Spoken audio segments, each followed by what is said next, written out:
বন্ধুরা, গত 12 বছর বন্ধ হয়ে পড়ে থাকা একটি ধ্বংসপ্রায় বাড়িতে হঠাৎ একদিন এক মহিলা প্রবেশ করেন।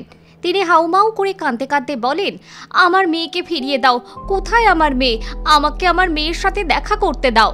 ঠিক তখনই এক নার্স সেখানে উপস্থিত হন এবং সেই মহিলাকে কষিয়ে 4টি জোরালো চড় মারেন। নার্স রেগে গিয়ে বলেন, আজ 12 বছর পর তোমার মনে পড়েছে তোমার মেয়ের কথা? ধিক্কার জানাই তোমার মতো মাকে, এমন মা থাকার চেয়ে না থাকা ভালো। কিন্তু বন্ধুরা, সেই মহিলা কি ছিলেন যিনি এত বছর পর এসে কাঁদছিলেন? আর সেই নার্সই বা কেন তাকে চড় মারছিলেন? পুরো ঘটনার আসল সত্যতা জানার আগে অনুরোধ, যদি আমাদের চ্যানেলে নতুন হন তাহলে চ্যানেলটিকে সাবস্ক্রাইব করে দিন এবং ভিডিওটি লাইক করতে ভুলবেন না। আপনাদের সমর্থন আমাদের সাহস দেয় এবং আমরা এরকমই বাস্তব ও গুরুত্বপূর্ণ গল্প আপনাদের জন্য নিয়ে আসার অনুপ্রেরণা পাই। চলুন এখন ঘটনার মূল কাহিনী বলি। এই সত্য ঘটনা উত্তরপ্রদেশে, যেখানে একটি নির্জন বাড়িতে এক মহিলা একা থাকতেন। তার নাম ছিল সাবিত্রী দেবী। পৃথিবীতে তার কেউ ছিল না, একেবারে একা থাকতেন। তিনি এমন এক কাজ করতেন যার কারণে তাকে একান্তে লোকচক্ষুর আড়ালে থাকতে হতো। তাই তিনি প্রয়োজন ছাড়া বাড়ির বাইরে বের হতেন না। তিনি সেই বাড়িতে থেকেই নিজের অসামাজিক ব্যবসা চালাতেন।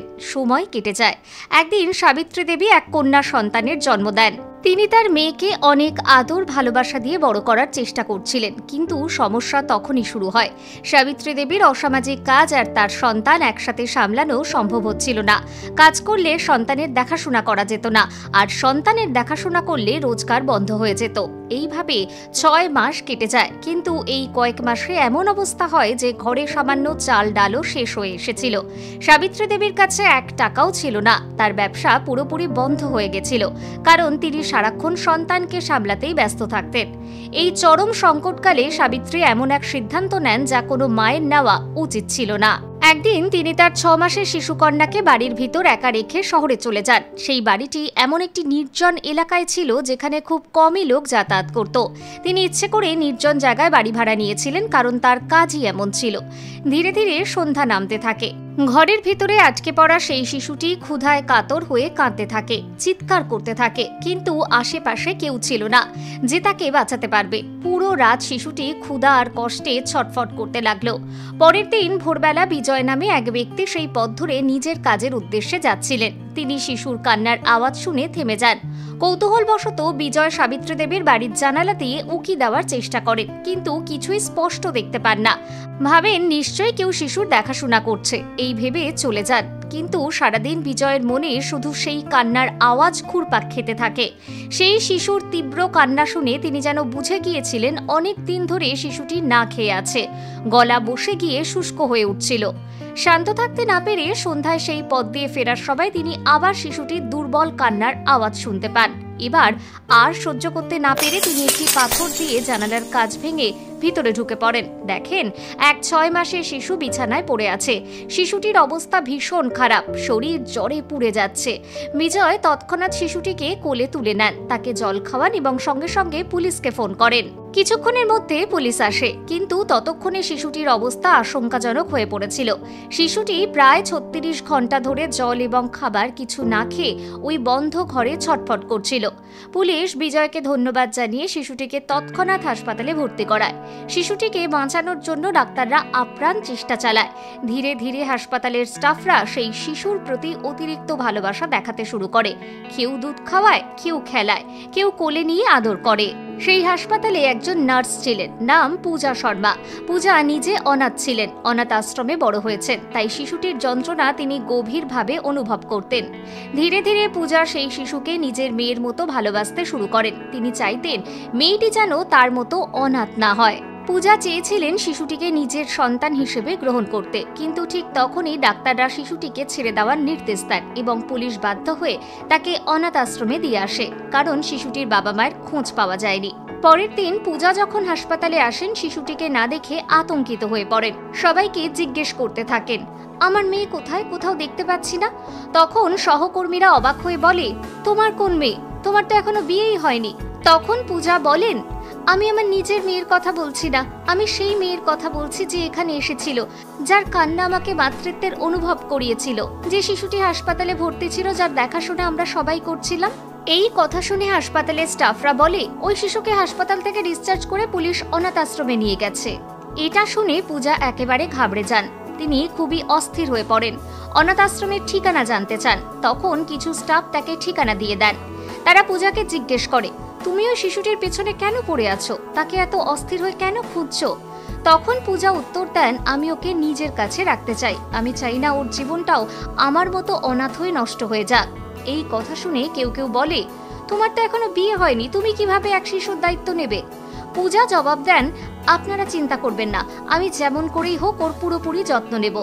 এরপর পূজা সরাসরি সেই অনাথ আশ্রমে চলে যান এবং সেখানে গিয়ে স্টাফদের সঙ্গে কথা বলে দত্তক নেওয়ার প্রক্রিয়া শুরু করেন। কিছু কাগজপত্র সংক্রান্ত কাজের পর তিনি আইনিভাবে শিশুটিকে দত্তক নেন।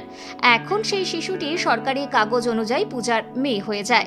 পূজা তাকে নিজের ঘরে নিয়ে আসেন এবং আদরে ভালোবাসায় তার যত্ন করতে থাকেন।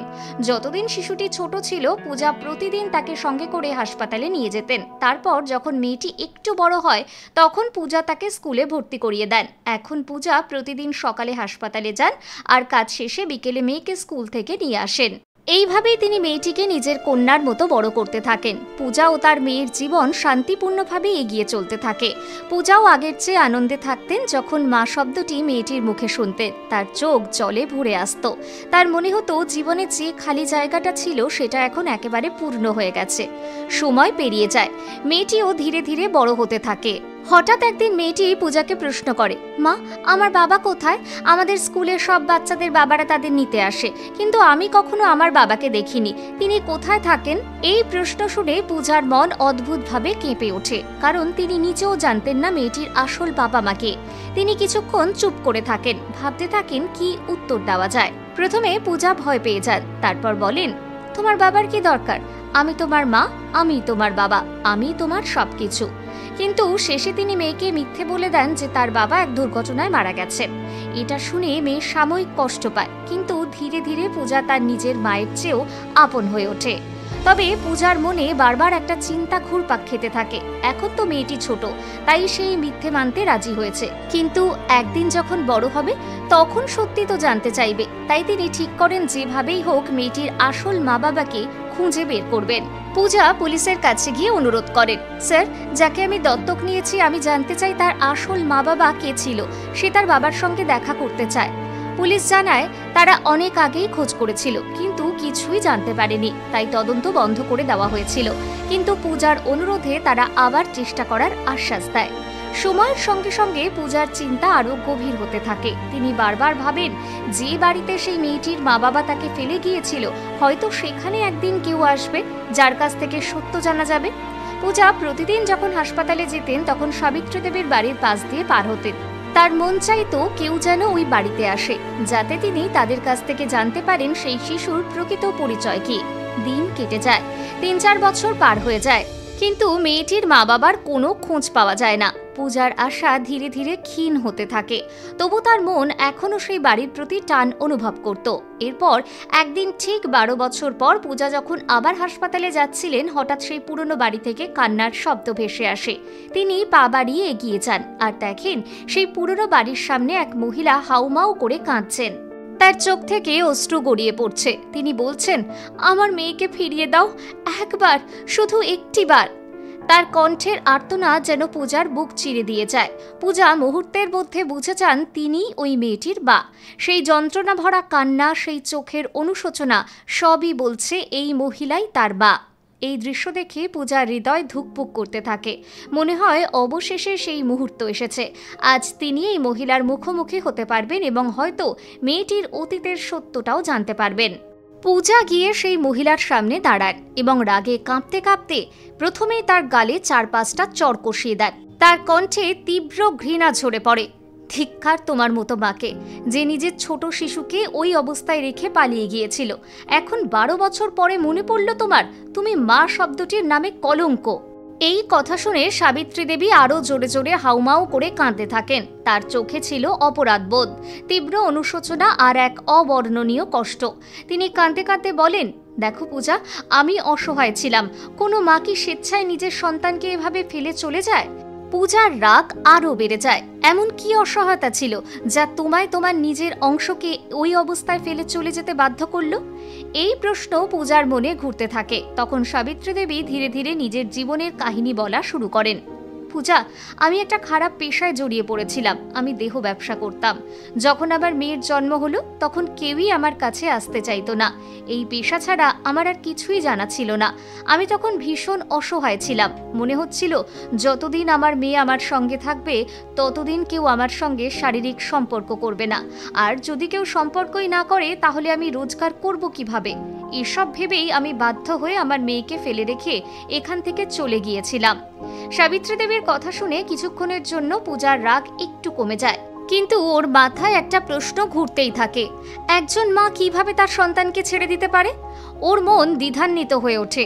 একদিকে সাবিত্রী দেবীর অসহায়তা আর অন্যদিকে এক মায়ের দায়িত্ববোধ। সে ভাবে আর কোনো উপায় কি ছিল না? ভালোবাসা আর ত্যাগ কি অন্যভাবে প্রকাশ করা যেত না? পরে পূজা জানতে পারেন সাবিত্রী দেবী একসময় দেহ ব্যবসার সঙ্গে যুক্ত ছিলেন। তিনি নিজের বাড়িতেই এই কাজ করতেন, কিন্তু যখন তার মেয়ে জন্মায় তখন ক্রেতারা তার সঙ্গে সম্পর্ক রাখতে চায়নি, যার ফলে তার আর্থিক অবস্থা ভেঙে পড়ে। তখন তার সামনে দুটি পথ ছিল, একটা নিজের মেয়েকে সঙ্গে নিয়ে সৎভাবে বাঁচা, আরেকটা মেয়েকে ছেড়ে অন্য শহরে গিয়ে আবার ওই পেশায় ফিরে টাকা উপার্জন করা। সাবিত্রী দেবী দ্বিতীয় পথ বেছে নেন। পূজা তখন রেগে গিয়ে বলেন, তোমার মেয়ের বাবাকে? সে আমাকে বারবার জিজ্ঞেস করে আর আমি কোনো উত্তর দিতে পারি না, খুব লজ্জা হয় আমার। সাবিত্রী দেবী হাত জোড় করে বলেন, দেখো পূজা, আমি জানি না ওর বাবাকে। আমি যে পেশায় যুক্ত ছিলাম সেখানে বহু লোকের সঙ্গে সম্পর্ক হয়েছে, কখন গর্ভবতী হলাম টেরই পাইনি। এই কথা শুনে পূজার রাগ আরও বাড়ে। তিনি বলেন, তুমি কতটা দায়িত্বহীন একজন মা, তোমার কারণে তোমার মেয়ের জীবন ধ্বংসের পথে। এই কথাগুলো সাবিত্রী দেবীকে কাঁপিয়ে দেয়। তখন পূজা লক্ষ্য করেন যে ওই নারীর মধ্যে সত্যিই অনুতাপ আছে, কিন্তু এখন আর কিছু করার নেই। তুমি তোমার মেয়েকে নিয়ে ভেবো না। পূজা বলেন, সে তোমার মেয়ে না, সে এখন আমার মেয়ে। আমি তাকে নিজের সন্তানের মতো বড় করছি। তার জীবনে তোমার আর কোনো জায়গা নেই। কখনো তার সামনে আসার চেষ্টা করো না। সাবিত্রী মনোযোগ দিয়ে পূজার কথা শোনেন এবং বুঝতে পারেন পূজা সত্যিই তার মেয়ের জন্য কতটা যত্ন নিচ্ছেন। তার মনের বোঝা কিছুটা হালকা হয়। তিনি হাসি মুখে বলেন, তুমি যদি আমার মেয়ের যত্ন নিচ্ছ তবে আমি তোমার কাছে চিরকৃতজ্ঞ থাকব। আমি আর ওর জীবনে ফিরে আসবো না। এই কথাগুলো শুনে পূজার মনে একটা গভীর শান্তির অনুভূতি আসে। সাবিত্রী শান্ত মনে নিজের মেয়েকে পূজার হেফাজতে রেখে চলে যান। এইভাবে পূজা অতীতের পিছুটান ভুলে তার দত্তক নেওয়া মেয়ের সঙ্গে নতুনভাবে জীবন শুরু করেন। তিনি প্রতিজ্ঞা করেন যে মেয়েটিকে এমন ভবিষ্যৎ দেবেন যেখানে ভালোবাসা, নিরাপত্তা আর বোঝাপড়া থাকবে। এখন সেই মেয়ে পূজার সঙ্গে দিল্লিতে থাকে। সে বড় হয়েছে এবং ইউপিএসসির প্রস্তুতি নিচ্ছে।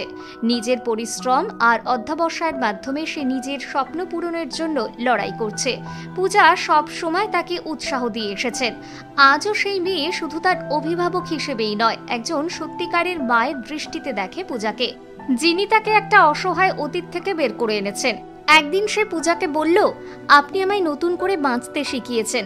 আমি কখনোই আপনাকে ছেড়ে যাব না। আমি আপনাকে গর্ববোধ করাবো। পূজার চোখে জল চলে আসে। তোমার সাফল্যই আমার খুশি, তিনি বলেন। আরও বলেন, তোমার পরিশ্রমই তোমার ভবিষ্যতের চাবিকাঠি। আমি তোমার জন্য গর্বিত। এটাই তাদের সম্পর্ক, শুধু মা মেয়ের নয়, এক অসাধারণ বন্ধুত্বের আত্মার বন্ধন। পূজা তাকে শুধু আশ্রয় দেননি, ভালোবাসা, সমর্থন আর প্রেরণাও দিয়েছেন। বন্ধুরা, এই গল্প বলার উদ্দেশ্য কারো অনুভূতিকে আঘাত করা নয়, বরং সচেতনতা বৃদ্ধি করা। এমন আরও বাস্তব জীবনের গল্প পেতে আমাদের চ্যানেলটিকে লাইক, শেয়ার ও সাবস্ক্রাইব করুন। আপনার মতামত আমাদের কাছে অত্যন্ত গুরুত্বপূর্ণ, তাই কমেন্টে তা জানাতে ভুলবেন না। সতর্ক থাকুন, নিরাপদ থাকুন। ধন্যবাদ। জয় হিন্দ, জয় ভারত।